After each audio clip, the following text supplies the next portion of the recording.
The rain was pouring down in sheets, the kind of rain that made you feel like the world was crying with you. I stood under the awning of the small cafe, clutching my phone tightly, my sister's voice trembling through the speaker. "Emma, please, I have nowhere else to go." Her voice cracked, and I could hear the desperation in every word. My stomach twisted into knots. I had always been the strong one, the one who held everything together. But this was different. "Clara," I said softly, my voice barely audible over the sound of the rain. "Where are you?"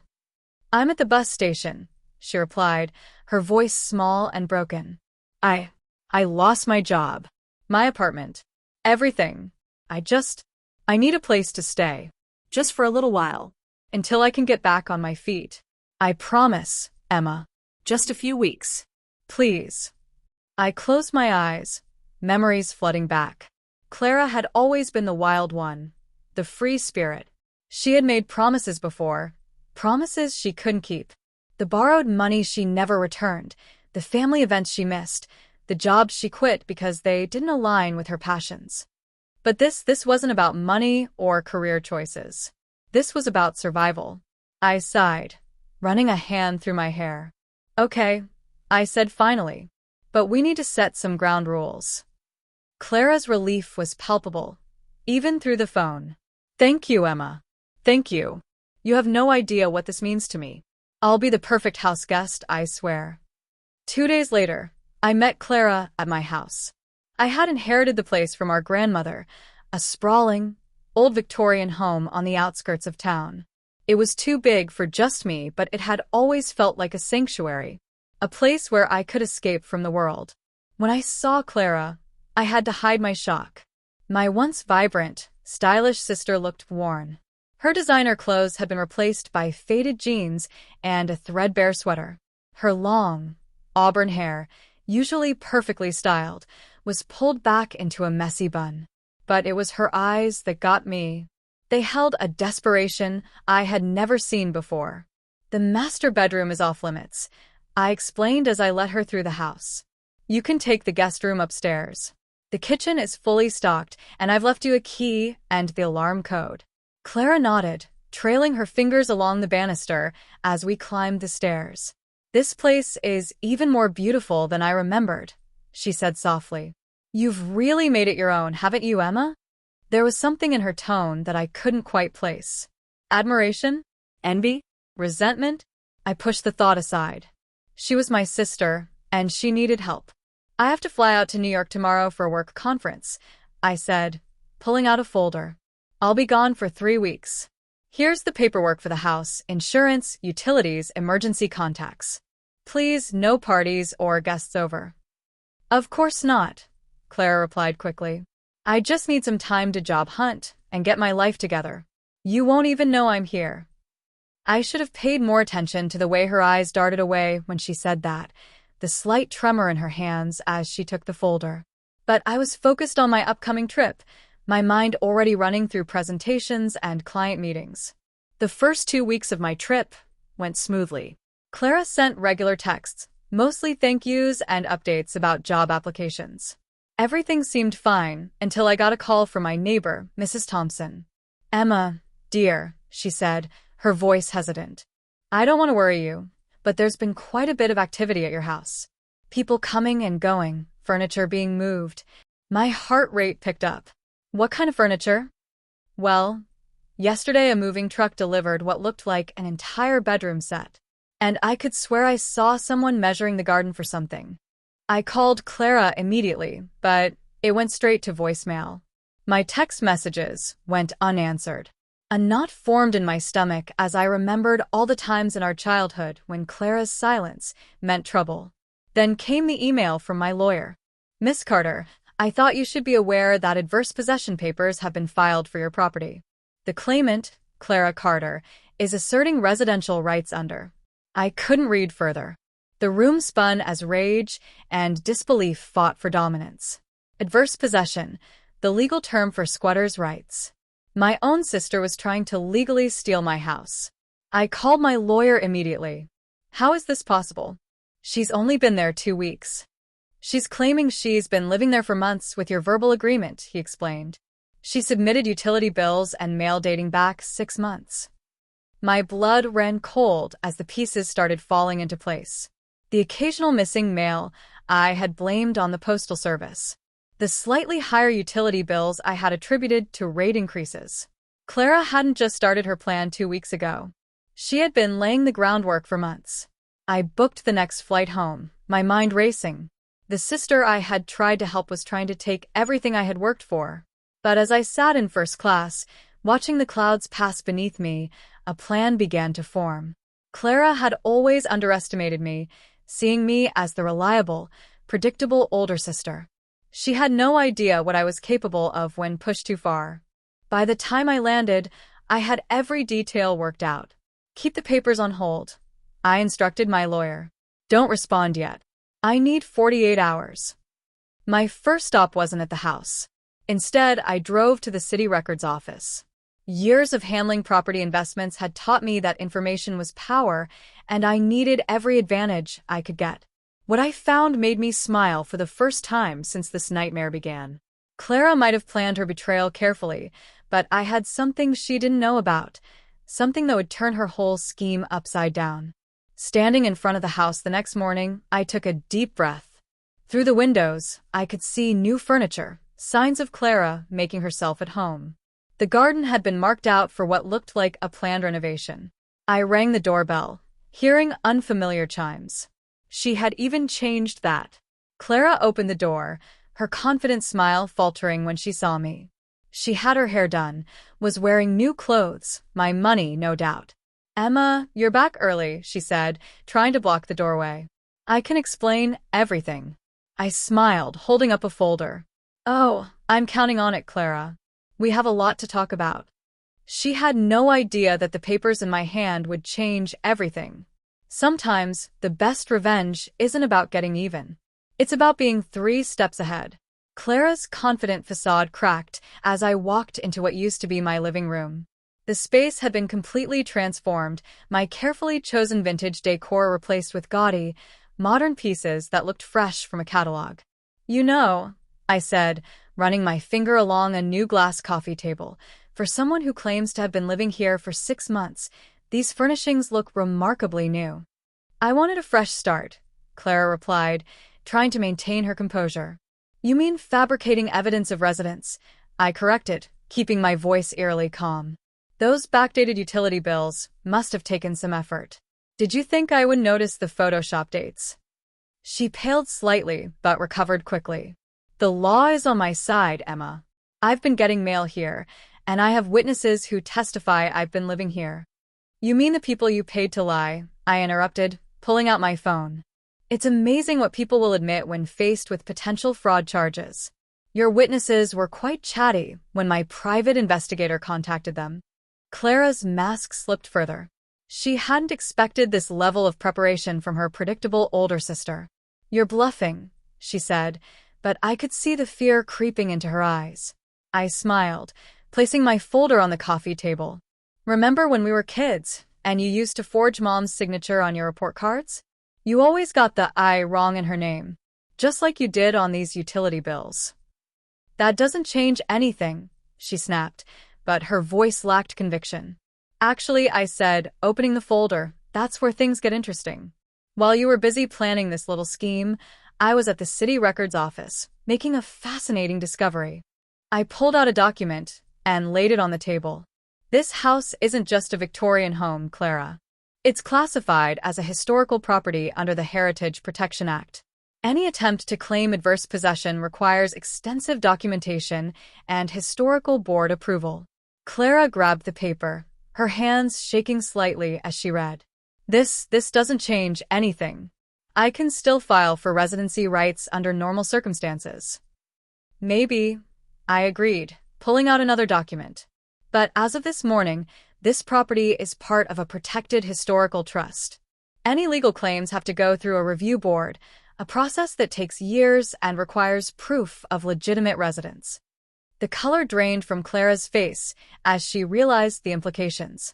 Not only was her scheme falling apart, but she had exposed herself to serious legal consequences. But that's not even the best part, I continued, enjoying the way she squirmed. The trust has very specific rules about property maintenance and modifications. Those renovations you planned for the garden? Completely forbidden without historical board approval. The furniture you brought in? All needs to be documented and approved to maintain historical integrity. You're making this up, she whispered, but her voice lacked conviction. I pulled out my phone, showing her the trust's website with my property clearly listed. I've been planning to register this house as a historical property for months. The paperwork just happened to go through today. Convenient timing, don't you think? Clara sank onto the couch, her carefully constructed plan crumbling around her. What do you want? She asked, her voice barely above a whisper. I want my sister back, I said, my voice softening. The one who used to build pillow forts with me in the living room. The one who dreamed of making her own way in the world instead of stealing from others. But I'm not sure that sister exists anymore. I was desperate, she whispered, tears forming in her eyes. Everything in my life was falling apart, and you were so successful with this beautiful house. So you decided to take it. Instead of asking for real help, I finished. Instead of being honest about your struggles, you chose to betray me. I walked to the windows, looking out at the garden. The rain had stopped, and the sun was breaking through the clouds, casting a golden glow over the wet grass. You have 24 hours to get your things and leave, I said, turning back to her. The Historical Trust will be sending inspectors to document the property's condition tomorrow afternoon. And if you refuse, I let the words hang in the air, my expression hard. Then I'll press charges for fraud, forgery, and attempted property theft. Your choice. Clara stood up, anger and defeat warring on her face. You've always been like this, she said bitterly. Always so perfect, so in control. You have no idea what it's like to struggle, to feel like a failure. No, I agreed. I just know what it's like to work for what I want instead of trying to steal it from others. 24 hours, Clara. Make them count. As I walked out of the house, I heard her start to cry. Part of me wanted to turn back, to comfort her like I had when we were children. But this wasn't a skinned knee or a broken toy. This was a deliberate betrayal that could have cost me everything I had worked for. Sometimes, love means letting people face the consequences of their actions. And sometimes, the hardest lessons come from those we trust the most. The next morning, I sat in my car, watching moving trucks pull up to the house.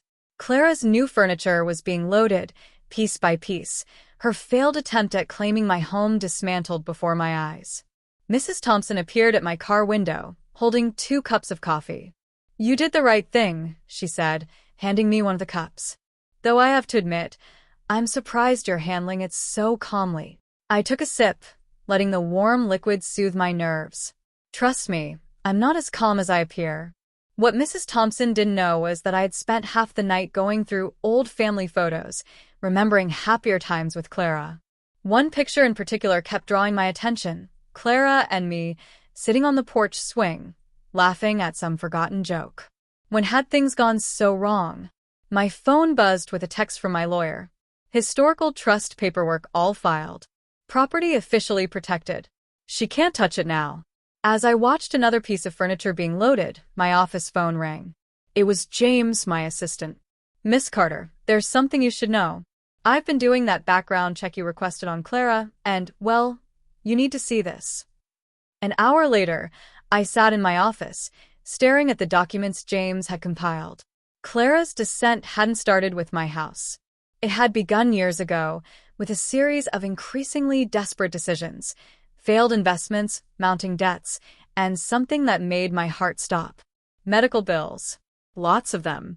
She was diagnosed with anxiety and depression 3 years ago, James explained. Been in and out of treatment but couldn't maintain the payments. The last facility discharged her 6 months ago when her insurance lapsed. The timeline suddenly made horrible sense. 6 months ago, exactly when she had started laying the groundwork for her adverse possession claim. My sister hadn't just been trying to steal my house.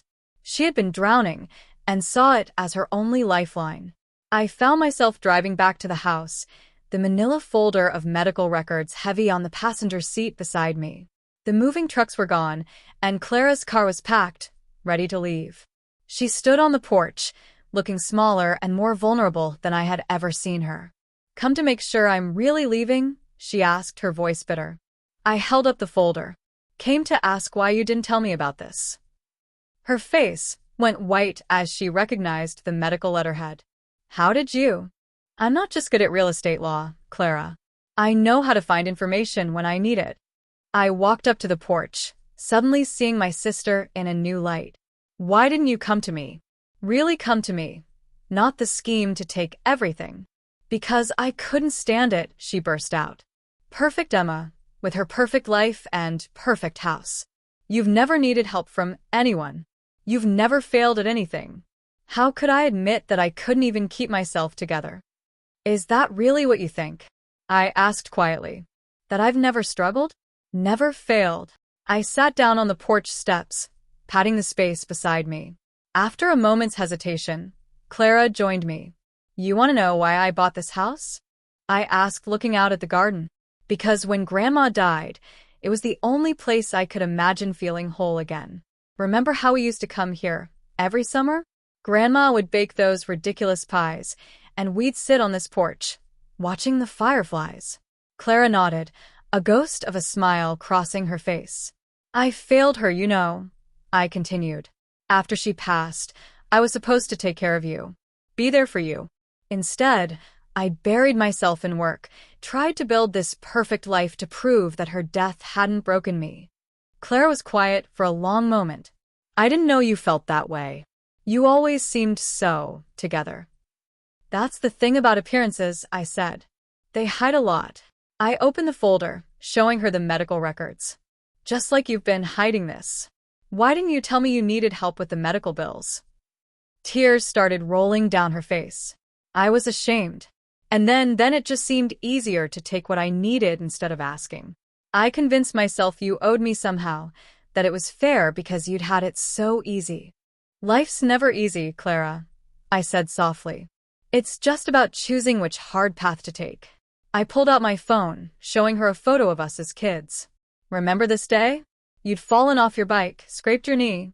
You were so determined to get back on, even though you were terrified." She looked at the photo, recognition dawning in her eyes. "You held the bike steady until I found my balance." "That's what sisters do," I said softly. "They help each other find their balance."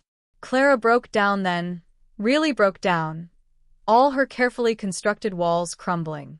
"I'm so sorry, Emma. I've made such a mess of everything. The house, the fraud, the lies." "Yes, you have," I agreed, but my voice was gentle. "And there will be consequences.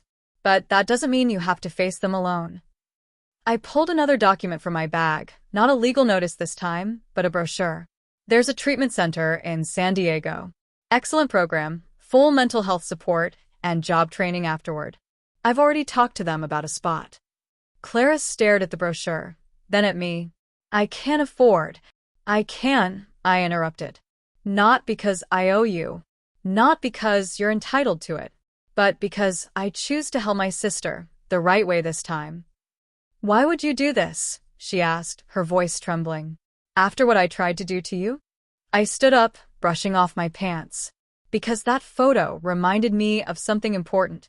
Before you were the sister who tried to steal my house, you were the sister who built pillow forts with me, who held my hand at Grandma's funeral, who taught me that sometimes the hardest thing and the right thing are the same."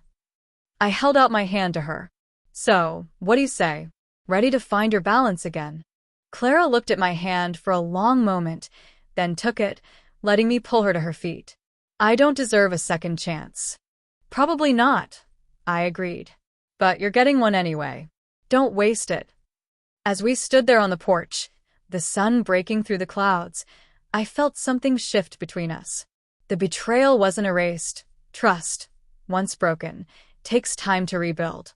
But sometimes, the first step toward redemption is simply being willing to take it. "The program starts next week," I said. "Until then, there's a small cottage behind the house. It needs some work, but it could be a good place to start over if you want it." Clara's eyes widened. "You'd still let me stay? After everything?" Not in the main house, I clarified. And there will be rules, real ones this time with consequences. But yes. Because sometimes the hardest person to forgive is family. And sometimes they're the most important ones to forgive. 1 year later, I stood at my kitchen window, watching Clara tend to the garden behind the cottage. The morning sun cast a golden glow over the yard, and the sound of birds provided a peaceful backdrop to what had become our new normal. She had transformed the small space into something beautiful, wildflowers and herbs growing in careful arrangements. The past year hadn't been easy. Clara's journey through treatment had been filled with ups and downs, moments of progress followed by setbacks. But unlike before, she wasn't facing them alone. "The tomatoes are coming in nicely," she called out, noticing me watching. "Want to come see?" I grabbed 2 cups of coffee and made my way down the stone path we had built together last summer. It had been our first joint project after she returned from the treatment center, a physical reminder that the road to healing, like the path itself, had to be laid one stone at a time. "You've really made this place your own," I said, handing her a cup. The cottage had evolved from a rundown storage space into a cozy home. Clara had done most of the work herself, learning renovation skills through community college classes. "Sometimes I still can't believe you gave me this chance," she said, sitting on the small porch swing she had installed. "After what I tried to do." "We've been over this," I interrupted gently. "The past is the past. What matters is what we do with the present."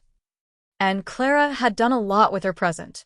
After completing the treatment program, she had enrolled in horticultural therapy courses. Now, she ran workshops for others struggling with mental health, teaching them to find healing through gardening.